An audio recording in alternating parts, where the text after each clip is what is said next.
So moving on to Spotlight. So Spotlight is another based on a true story. This is the very dark, intense, and thrilling story of how the scandal of abuse among Catholic priests was discovered in Boston, which is really for the first time in the world, pretty much, that a scandal like that had come to light. So, Tom, tell us a little bit about how the elements of Spotlight came together and how you came to be involved. First of all, thank you. It's nice to be here. Well, it was it was a long, with all these films, they're just always a long road. Nicole Rockland and Bly Faust had tracked down these reporters' life stories, basically, and they got their life rights. The 6 reporters mentioned, or that we portray in the movie, the principal reporters and editors. And they'd had this material for a long time, and I think they approached me at one point, and I wasn't available. I was directing. I think we were doing Win-Win at the time, and I'm not a great multitasker, so I looked at the material. I thought it was great.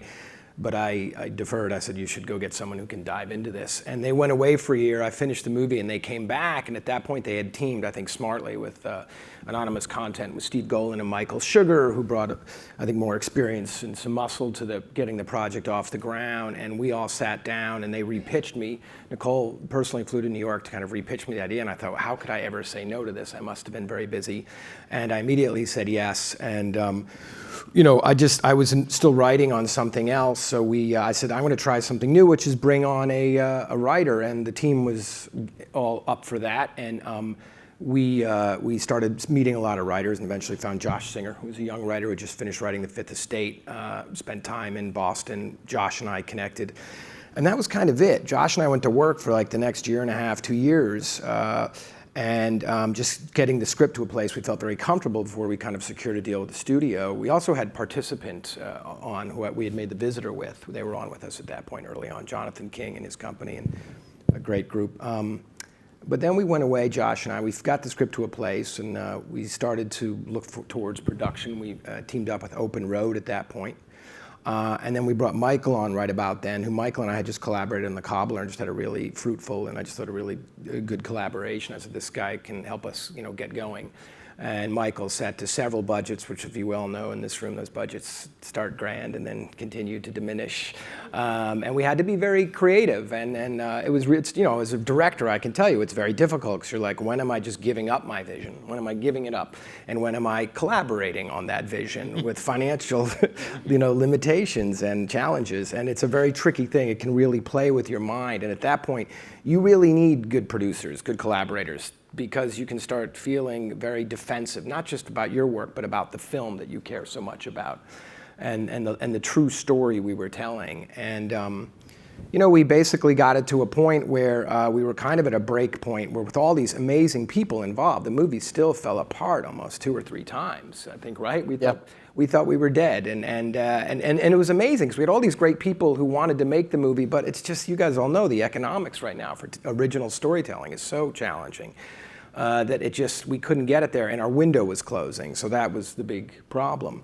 And then, that's kind of where we got to as a group. And then, we had sort of, Steve and Michael and the producers in LA sort of banging away, trying to close the deal as quickly as they could before the window closed. And then we had Michael and I out on the East Coast just pretending the movie was happening. And Michael specifically, who was bordering on maybe insane, and I would be like, "Where are you?" He's like, "I'm in Toronto scouting," and I'm like, "Oh boy, we don't have, how'd you get up there, Michael?" "I just took a train. I got to be," but it's that kind of crazy you need to get a movie over the hump, and we had we had this team of people kind of pounding, and I think.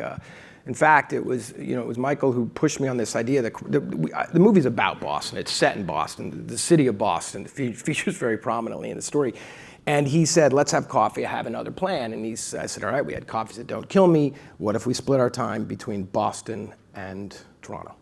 And I thought, in my head hit the table. I was like, I can't do this. I can't make a movie about Boston and Toronto. But then he had this breakdown, which was really smart, which was, shoot all our exteriors in Boston. And we're basically, so much of the room happens in a newsroom. He's like, we just go build that studio in Toronto. And it was, financially, it just made the movie work. And practically, as a director, I'm like, yeah, if I build that studio in Toronto or in Brockton, Mass, no one knows the difference. We just know we needed a huge space with which to build it. And Steve Carter, our production designer, built a massive, beautiful set. So, you know, there's moments like that that are little watershed moments, and we needed a lot of them just to get to the starting line. You know, it was a collective effort by everybody, and, you know, thankfully we survived, and we got to the starting line. So, Michael, you've done 2 movies now with Tom. Yes. So I want to talk with you just for a minute about the producer-director collaboration, and how do you approach that? What do you see your job is as a producer vis-a-vis the director and their vision of the film? It really is a facilitator. You know, it's my job to try and understand the director's vision, embrace it, and help bring that to fruition. You know, juggling all of the practical elements that are in play, the finances, the casting, the scheduling. And Tom and I had a very good experience on The Cobbler, and it was during that movie we started talking a little bit about Spotlight. And soon after we wrapped that I really started diving into it. And you know, while it's a very intimate story, it also has tremendous scope. And you know, I knew as we started budgeting the movie and putting it together, and you know, as Tom mentioned, as the finances kept shrinking and shrinking, how important it was to him to maintain that scope. So then we started talking. You know, all of it's a blur right up until the moment that I had that horrible conversation with Tom, and I suggested going to Toronto, which I think his head did hit the table for a little while. You know, but it was a way to preserve the integrity of the movie and the feeling of being in Boston while still finding a way to make the numbers work, which, you know, in order to get over the hump and get the movie started was so crucial. And, you know, we had the benefit of this tremendous cast, and Mark Ruffalo, who attached himself and announced he was doing the movie before it was even real. And he made a point of carving out time between his 2 franchise films. He was wrapping The Avengers, he was going to do Now You See Me, and he gave us a window. So, you know, while that is a tremendous, benchmark to have and target to have, there's just a lot of paperwork and, you know, and financing and things that happen in Los Angeles in back rooms that, you know, we try not to be a part of too much while we're making the movie, that had to fall into place. And the timing of it was just very, very tricky, and we kept bumping up against it. So, you know, I would just sort of steal away up to Toronto and try and find a few, you know, a photograph here or something there that we could send to the people who were kind enough to write the checks and say, no, we'll be ready. I promise we'll be ready. And, you know, and I believed it, and Tom believed it. And we just kept pushing and pushing until things fell into place. And remarkably, cameras rolled. And glad they did.